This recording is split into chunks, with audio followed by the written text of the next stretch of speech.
Hello dear student, কেমন আছো? I hope প্রত্যেকে শুধু ভালো নয়, ভীষণ ভালো আছো। স্ক্রিনের ওপর একটা প্রশ্ন দেখা যাচ্ছে, তাই না? প্রশ্নটা কি বলেছে দেখো, tan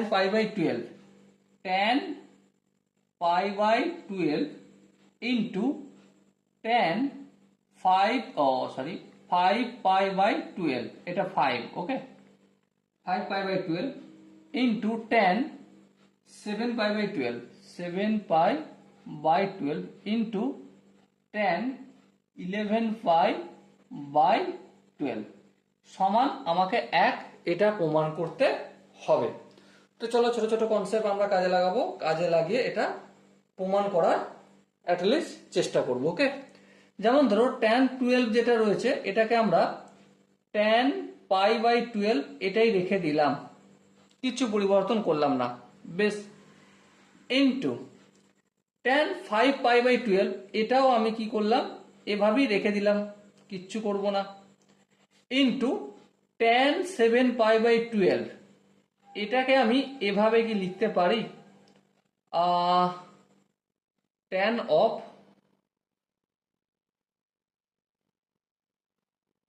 পাই মাইনাস 5pi/12, 5 থেকে 12 থেকে, হ্যাঁ, এভাবে কি লিখতে পারি।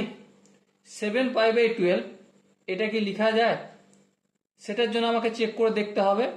পাই মাইনাস 5pi/12, দেখো এলসিএম টেলসিএম নিলে কি হয়, 12 হয়, 12 পাই মাইনাস 5 পাই, আর 12 পাই থেকে 5 পাই যদি বিয়োগ করি অবভিয়াসলি 7pi/12 হয়, তার মানে এটা ঠিক লেখা আছে।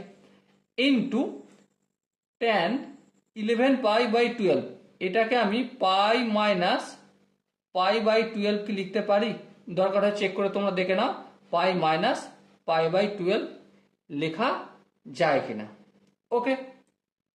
চলো নেক্সট স্টেপে যাই। tan pi/12 যেমন আছে তেমন রেখে দাও, tan pi/12, tan 5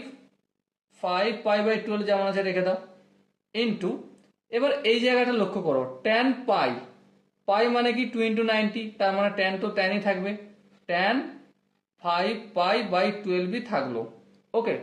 এবারে চিহ্নটা কি হবে, সামনে সামনের চিহ্নটা প্লাস হবে কি মাইনাস হবে সেটা ডিপেন্ড করছে কোন কোয়াড্রেন্টে অবস্থান করছে। তো ডেফিনেট দেখতে পাচ্ছি পাই মাইনাস 5pi/12, তার মানে এই সেকেন্ড কোয়াড্রেন্টে অবস্থান করছে। সেকেন্ড কোয়াড্রেন্টে কি হয়, অবভিয়াসলি এটা মাইনাস হবে, কারণ tan এর মাইনাস হবে, চলো মাইনাস লিখে দিলাম। ইন্টু এটাও পাই মাইনাস পাই/12, তার মানে এটাও tan অফ পাই/12 হবে, কিন্তু দেখো এটা সেকেন্ড কোয়াড্রেন্টে অবস্থান করছে, সেই জন্য এখানেও মাইনাস হবে। চলো করে দিলাম, নো প্রবলেম। এর পরের স্টেপে দেখো, tan pi/12, tan pi/12 into tan 5pi/12, ওকে। মাইনাসে মাইনাসে প্লাস হয়ে যাচ্ছে, তাহলে ইন্টু tan 5pi/12, আচ্ছা এটা এখানে এক্স এর মতো দেখাচ্ছিল, আচ্ছা কি হবে এখানটা, tan pi/12। এবার লক্ষ্য করো এইটা tan pi/12 আর এই tan pi/12 এটা কিসের আকারে আছে, মাল্টিপ্লের। চলো গুণটা করে দাও এখন একবার, tan স্কয়ার pi/12 ইন্টু এই দুটো গুণ করে দাও, tan স্কয়ার 5pi/12, এটা হলো। কিন্তু এখানে তো আমি ফেঁসে গেলাম, কি ফাঁসলাম, কারণ আমাকে তো এক প্রমাণ করতে হবে, এখানে তো কোনোভাবেই আমার এক প্রমাণ হচ্ছে না। তার জন্য আমাকে একটা কাজ করতে হবে, ছোট্ট কাজ, সেটা কি, কটের হেল্প নিতে হবে। কার হেল্প? কটের হেল্প। আমরা একটা জিনিস জানি, ধ্যান দিয়ে বলছি, একটু এটা একটু মনে রাখার চেষ্টা করো।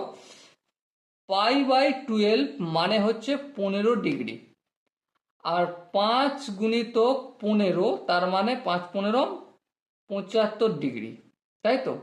তার মানে এখানটাকে আমি tan স্কোয়ার, তোমাদের বোঝানোর সুবিধার জন্য একটু 15 ডিগ্রি লিখলাম, ইন্টু এখানটা tan স্কোয়ার 75 ডিগ্রি লিখলাম। এবার একটা কথা বিচার করে তোমরা বলো, tan square 15 degree into tan square 75 degree, এর পূরক কোণ কি হয়?